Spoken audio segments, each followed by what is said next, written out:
anu dadkii la xasuuqay kama soo jeedin waqtiga xasuuqa iyo hawshaasi anu waxaan difaacayna qarankii ummadda Soomaaliyeed banu difaacayna reer awdal hadaan ahayn sida idinku u taqaanaan faqas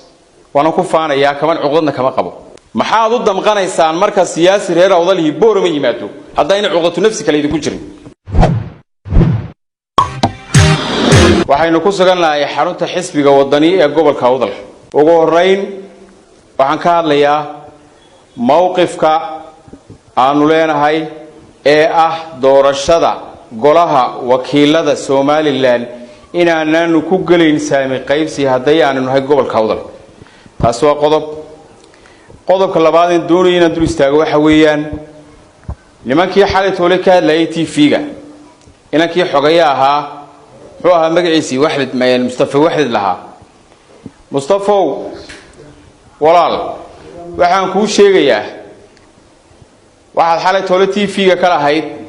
adiga yeelin xildhibaan oo caytamayay oo isagana Bukhari leeyahay waanu soo noqon doonaa isaga waxa TV-ga ka sheegaysa xalay toole 1960kii in reer awdal qaabkii ay doorashada iyo qaabkii xildhibaanada loo soo xulay waqtigaas saamigii la qaatay inay qaataan waxaan ku sheegayaa aad baan kugu mahadnaqayaa siyaasadda Somaliland wali waa qofkii teetal xisbi haysta ama xukuumadda Somaliland ku jira ee sheegay 1960kii inay cadaalad dhacday Somaliland marka la yiraahdo maxaad ka goodeen laba qodob baa la sheegaa waxa la sheegaa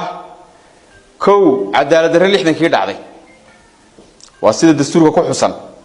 laba waxa kale oo la sheegaa xasuuq walow aan xasuuqaanu aan la qabin anu dadkii la xasuuqay kama soo jeedin waqtiga xasuuqa iyo hawshaasi anu waxaan difaacayna qarankii ummadda Soomaaliyeed banu difaacayna reer awdal hadaan ahayn sida idinku u taqaanaan faqas waana ku faanayaa kaman cuqdadna kama qabo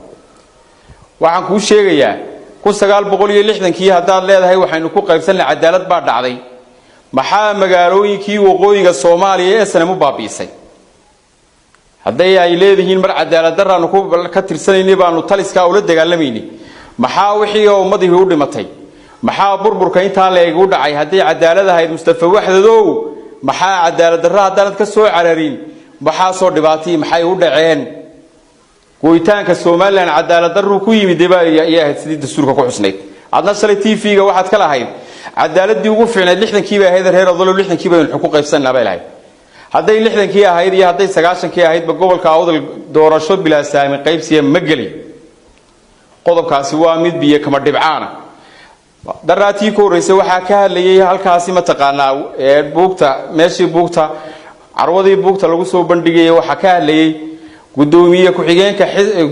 xigeenka golaha wakiilada ka hadlay Axmed Yaasiin Shaacali waxa isaguna goobta ku taageeray saami qaybsiga inaan gobolka awdal ku galeyn barasaabka awoodda badan leh gobolka awdal Cabdiraxmaan baa isaguna ku taageeray waxaanu aaminsanahay qadiyadeedu way ka weyn tahay xisbiyo yo tama hadaad shalay TV-ga u soo fadhiisatay xisbi kula yo tamaano xisbiyaanku kulama hadlayo ina kaanu kuma arki jirin TV-da inta badan arinteeda adeerka baa ogaa adeerkiisii kala ogaa kamaanta joogay adeerka ayaa ogaa dafkiisa ku hadlaysa ogaa kuma galayno doorasho bilaa saami qaybsiga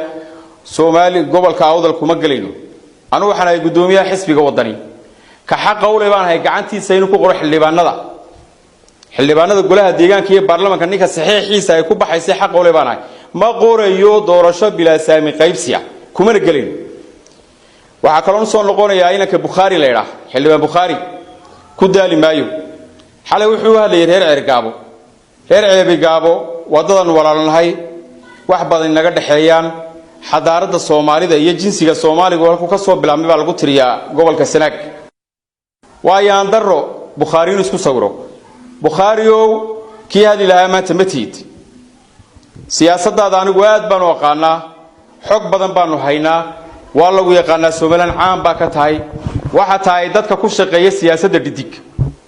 waxaana tahay mid maalin walba cid guuleysatay inuu daba cararo go'aansaday war dhinta gobolkaagii ka taagan miyaan dooru haynin Sanaag waxa ka dhacay maan dooru haynin waxa ka taagan dhiig daadanaya maan dooru haynin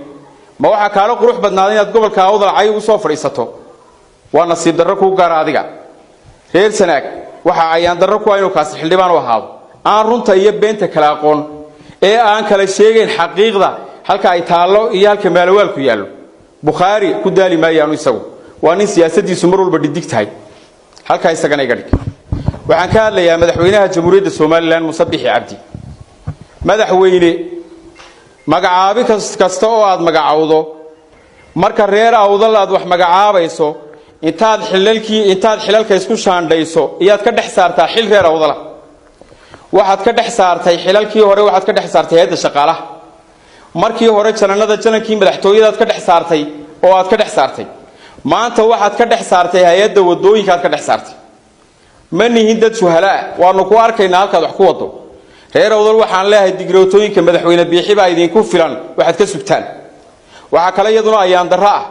maxaa maalin walba marka reer awdal siyaasi reer awdalihi ka hadlo waxa gobolka awdal u danta maxay u damqadaynimada Hargeysa joogay waa su'aal reer awdal weydiinayo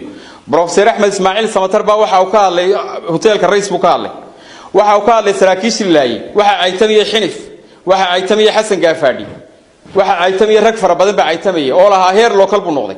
ma maalinta uu localka noqonaya maalinta uu dibta dadkiisa haysata ka hadlana siyaasiga reer awdal ma local baa lagu tilmaamaa oo ku tilmaantaan shalay toole Axmed Yaasiin Shaacale ayaan la hadlay xalay toole waxa hadlayay intaas oo nin baa hadlaysay maxaad u damqanaysaan marka siyaasi reer awdal boorama yimaado haddayna cuqdatu nafsi kale idinku jirin oo idinku aydan gaar u xidhnay waxa kale oo aad la yaabanahay oo aad la yaqsooda oo madaxweynaha ceeb ku ah maanta talada haya maalin kasti marka uu isku bedelka sameeynayo waxa uu qaadaa cid kasta oo ay wada hadlaan dadka digrootooyinka ku magacaabo labada mas'uul kala sareeya haddii maalinka maanta ay wada hadleen mas'uul reer awdal mas'uul kale oo ay shaqada ku kulmaan wuxuu markaa bedelaa reer awdal tusaale koo maqsuusinaya waxa wada hadlay gudoomiye xinif iyo ninkii Khadar Sheekh Cabdullaahi Shacal Joor Luurani madaxweynayaad bedeshay waa looga Khadar baad bedeshay waxa wada hadlay oo ogaayeen u joognay oo wada hadlay hay'adda wadooyinka iyo Cabdullaahi Abukar ninkii bariyi ku dagaalamay Fariidka ahaa iyo isaguna markaa wada hadlay yaad bedeshay isna Sheekh Cabdullaahi bedeshay waxaad bedeshay agaasimihii biyaad bedeshay waxay wada hadleen wasiirkii ka sareeyay reer awdal waxaan leeyahay cadaaladda Muuse Biixi marka inaan beesha dhaxa ay wada hadlaan mas'uuliyiinta meesha wasaaradda wada joogta madaxweynaha waxa u fudud inuu bedelo ka reer awdal inuu bedelo reer awdal waxaad moodaa inuu madaxweynaha uu dhaqmayo dadka uu mar digrootooyinka ku magacaabay si dad ciidan uu la jooga loolama dhaqmo si dad reer Soomaaliland oo la xajcelada leh labada mas'uul ee isqabsada looma garqaado ka uu kilaalaha aba markaa la eriyaa waa wax caadi ah waa dhibaatooyinka ku soo kordhay xukuumadani maanta ay ku haysta dadka reer awdal